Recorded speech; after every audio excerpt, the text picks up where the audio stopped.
added, finishing his pint with a satisfied slurp and heading for the bar again. No, Matt didn't know why, because she hadn't told him. "Go," urged her mum, when she told her during her daily phone call back home to Suffolk. "Seriously, sweetheart, you do need to see him, to know for sure, one way or the other." So, having spent the Christmas holidays umming and ahhing and changing her mind over and over again, she went. She took hours to decide what to pack into her battered mulberry overnight bag, a much-loved 21st birthday present from her mum. Eventually, she settled on a floaty silver-grey dress and ballet pumps, coupled with thick black opaque tights to avoid looking too desperate, which is exactly how she felt. Clare hadn't studied English, and therefore wasn't invited to the reunion, so Anna was having to go on her own. Most people were staying at the same hotel in the centre of Cambridge, and several of the girls from her course had been in touch to ask if she wanted to share a room, but she had declined, each time giving a different excuse. At the back of her mind, she knew there was really only one reason why she wanted to make sure she had a room to herself that night. It was after 9 p.m. by the time she had summoned enough courage to head shakily into the night. The street lamps gave everything a ghostly glow, and she pulled her coat tightly around her, shivering with both cold and nerves as she walked the short distance along glistening cobbled streets towards the Students' Union, the scene of so much fun and laughter all those years ago. As she approached the building, the sound of music floated across the still night air, and she smiled to herself as she recognised a U2 song from the year 2000, which had seemed to encapsulate everything back then. Stuck in a moment you can't get out of. She stopped for a second to steady herself, struck by how much the words still resonated 10 years later. Then she tugged open the door and plunged headlong into her past. May 2010. Clare arrives home from work several hours later to find Anna sitting on the floor, still wearing her bathrobe and cradling her beloved cat, Scratch.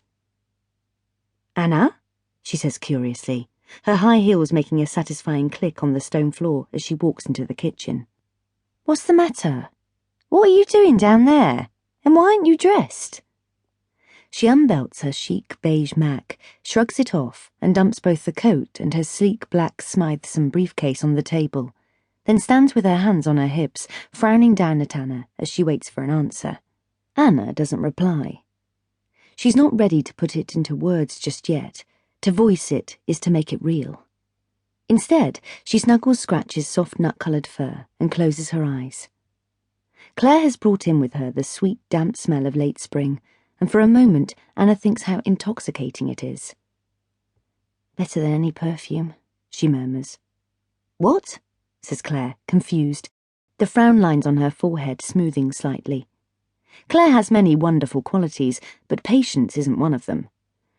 "Oh well, if you're not going to tell me," she tuts irritably, scooping up her post from the scrubbed wooden table and shuffling through it, as if she couldn't care less that her closest friend and flatmate for the past 10 years is acting like an extra from One Flew Over the Cuckoo's Nest.